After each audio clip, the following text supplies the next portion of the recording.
Well, I'm with some talented folks from the Wenatchee Valley area in Washington State. I had such a great time speaking at your district conference and also, Alice, visiting your Rotary Club. Is it the Downtown Rotary Club of Wenatchee? Is that the official name? Well, we call it the Wenatchee Rotary, but How do the other it is often referred to as the Downtown Club. Yes. how do the other three clubs in town feel when you refer to your club as the Wenatchee Rotary? We don't care. Yeah, yeah, good for you. I like your style, President Alice. You run a great meeting. And I was Yeah. especially impressed. I think I told you this when we met. I was especially impressed um, at how efficient your group was in a temporary setting. Because I know you're only in that location for a period of time. It was super impressive. Well done. Well, I have many helpers to remind everybody. So, but thank you. I will make sure to pass that on. And Jill, thank you for being so easy to work with at the district conference. It was a pleasure getting to know you a bit. I know you were super busy. We didn't have a ton of time to socialize, but I'm super impressed with you as well. And I want to appreciate both of you very much and all you do for Rotary. Thank you. Well, thank you. We talked briefly at the club level about doing some good service for your club in terms of getting them M&Ms, which are members and money. Lots of fundraisers offer a cash influx, but very few of them offer hardcore opportunities to sign up new Rotarians. These, of course, are the two things Rotary is looking for a lot these days, not just members, but money as part of the package, either in terms of, think about this, talent, skill set, people who are ready and willing to give to the foundation versus those that have to be primed and pumped. And of course, we're always looking for good fundraisers that don't expend a lot of energy and burn out our own clubs. And I've got something for you. I'm going to lay it out for you here in just a few minutes, in a few minutes time. And then you can ask questions about it and determine whether or not you think it might be a good fit for you and whether or not I should visit the Washington State area sometime in the near future. This program is, I didn't know it was going to take off like it has. It's now raised over $250,000 for Rotary Clubs in North America.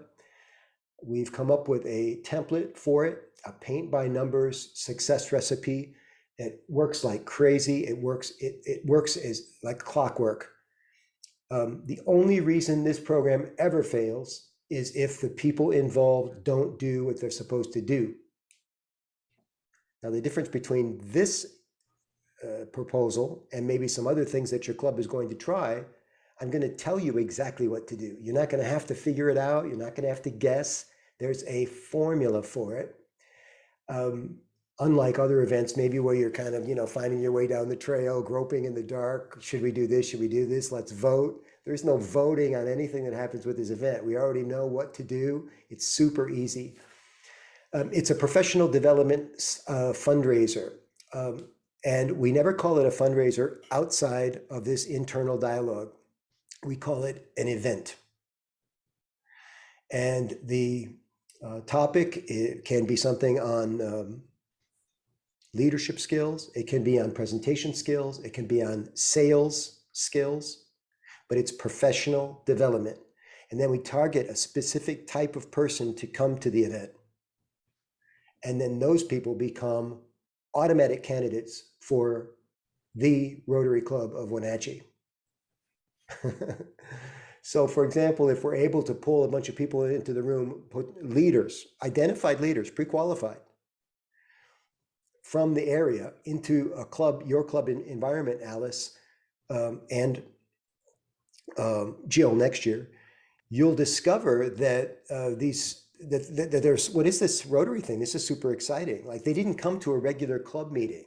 They didn't come to a service club thing where maybe 6 or 8 people showed up that day. They're coming to an event that has 100 people at it.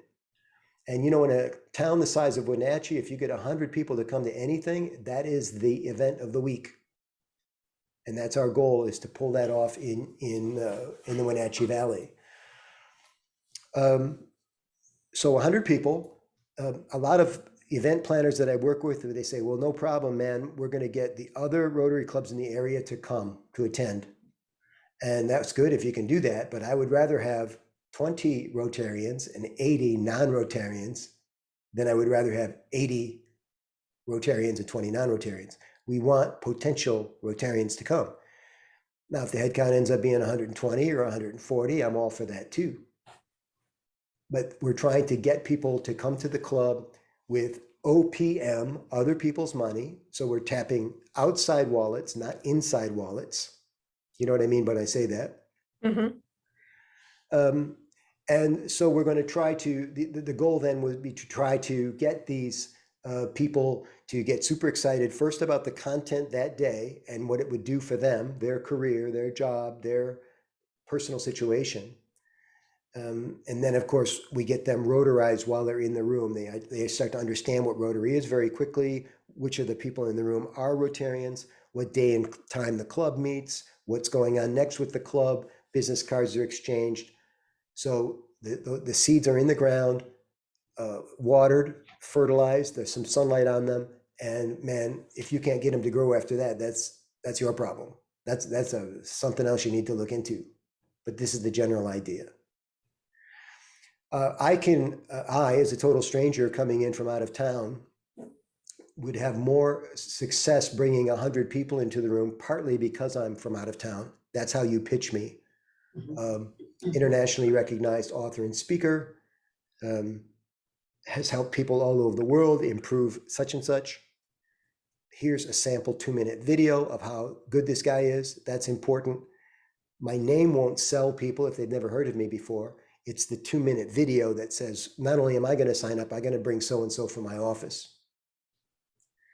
It's hard to sell 100 people anything, but it's easy to sell 10 people 10 times.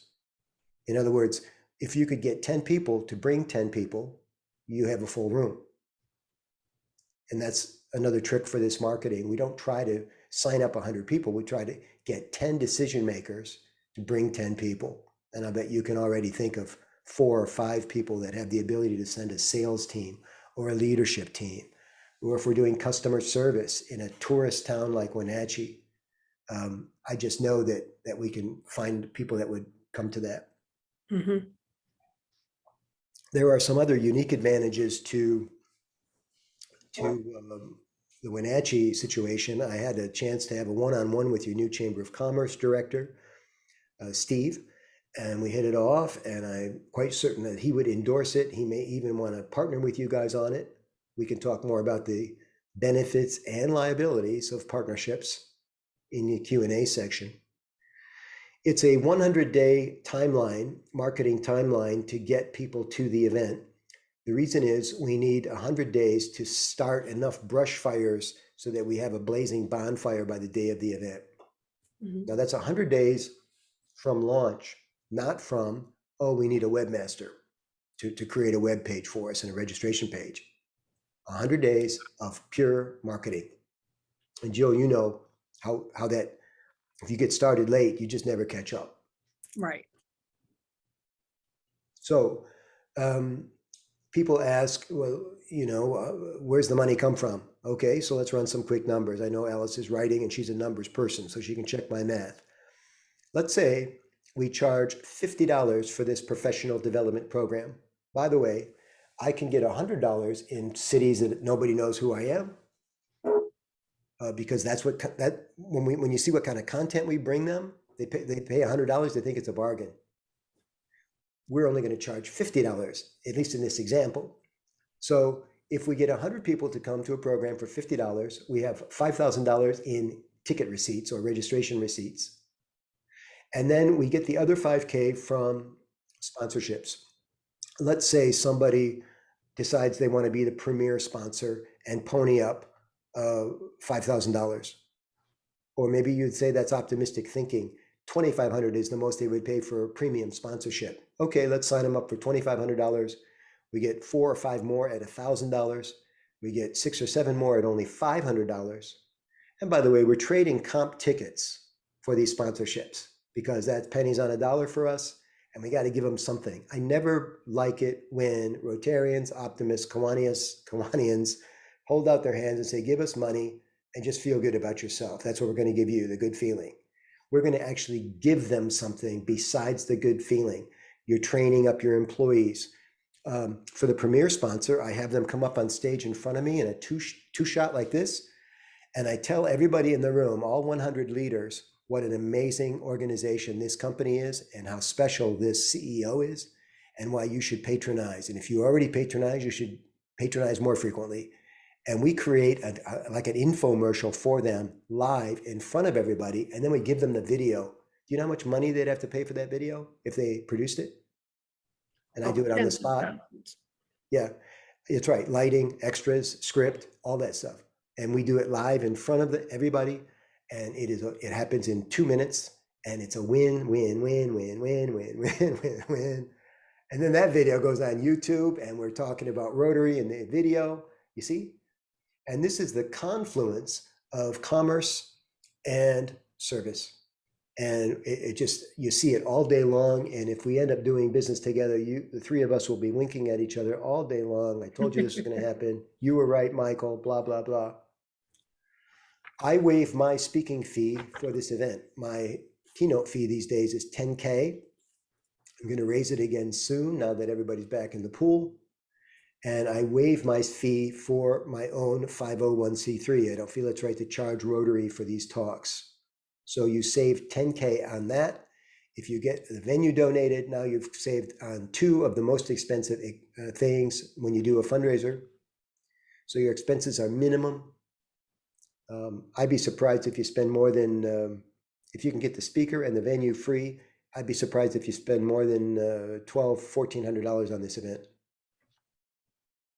You'll pay my expenses out, of course, a hotel room. I already know what hotel I'm staying at because I've already been to your city. Okay, which one? Well, we'll talk about that. Okay.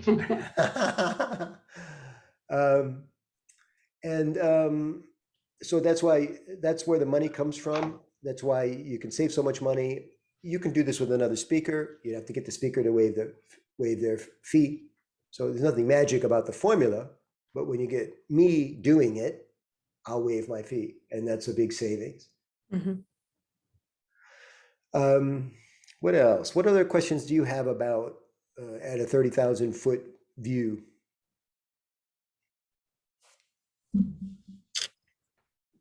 What do you have, Alice? To me, it's pretty straightforward. I understand all the marketing concept, and I understand getting the people, for sure, the leaders, and I think you want the leaders to be just like you, a leader, and so I think we both get that as far as what we'd be looking for.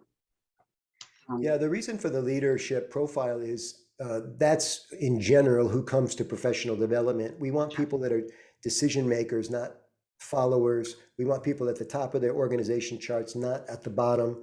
We want, in short, potential Rotarians. So there's a beautiful Venn there between what I'm offering in terms of content and what you're needing in terms of the next generation of Rotarians. I do have one question because you touched on it as far as like you would do topic wise, like say you wanted to touch on customer service. Is that what you're speaking? The whole 3-hour seminar would be on customer service, or would it? What did you mean by that? It could be a customer service topic. And all we're doing right now is it's like when you go for your eye exam and they drop a different lens in front of you, better or worse, better or worse. So effective leadership, better or worse, how to do presentation skills, better or worse, customer service. And I was talking, and in mid-sentence a few seconds ago, I'm like, I think it's customer service for the Wenatchee Valley because, first of all, not that many people live in the valley. It's a very interesting enclave. And then I thought, oh my God, this is the Apple capital of the world. Everything is predicated on service and relationships and getting people to come back next year. And that's when I started thinking about customer service. I don't know if that quite answers your question. 3-hour program, yes, all about one topic. Sometimes we can do a hybrid. Let's say sometimes I'll do a sales program, but a good portion of it is presentation skills. You see where the hybrid takes place. Customer service would be about things like there'd be a marketing piece. There would be a think on your feet piece, because there's a lot of thinking on your feet in customer service. How to read people better and faster. How to construct workable email campaigns. How to improve your CTR, click-through rate in email, for example. These types of things. This is what's, and I'm not dictating this right now, Alice. I'm just talking out loud about what's possible. I think we would need to put our heads together on the topic, the bullet points that would most likely sell, your constituents and that kind of thing. Does that answer your question? It does. I just needed to get a feel for what you were thinking. So, and I definitely get the customer service, and those are good bullet points too. Okay. When we do this call in front of large groups of people like the club, sometimes people put the whole club on with me, or I appear at a club meeting because they want the club to, get buy-in from the club. There's always a cynic in the room. There's probably a cynic on this call. I just don't know which one of you it is. The cynic, It's Jill. the cynic always goes, well, why are you doing this? Why are you doing this? And the answer to the question is, first, I like to help. And this is easy for me. This is one of the easiest contributions I can make for Rotary, because it's my stripe, it's my forehand, right? I'm really good at it. And I think I'm coming back to Washington. I just don't know when yet. So this all is a nice little dovetail for future stuff from me. So I just wanted to offer it. I love getting on the scoreboard with that $250,000 figure. I'd like to get it to $500,000. I can only do that if I do more of these events. I like to work with who I like to work with these days.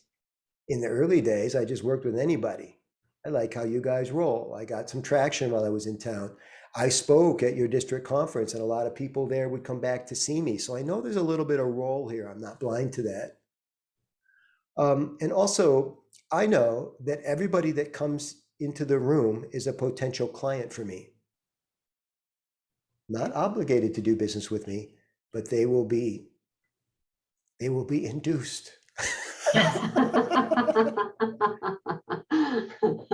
I'm only kidding, of course. I can only say I'm available to you.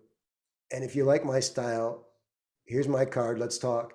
And then, good things happen for me. It's a free market economy. If you're really good at what you do, good things happen. You guys know this from your businesses. So I that usually has the cynics sit down pretty quickly, because it is a $10,000 get for you guys.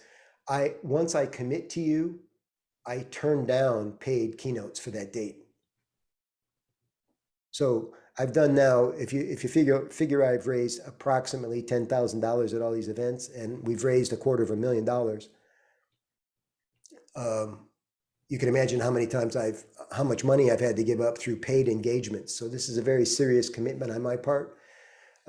If your club commits, I'll ask you to approve an agreement, which has all the who, what, where, when, everything we talked about, and a $100 check.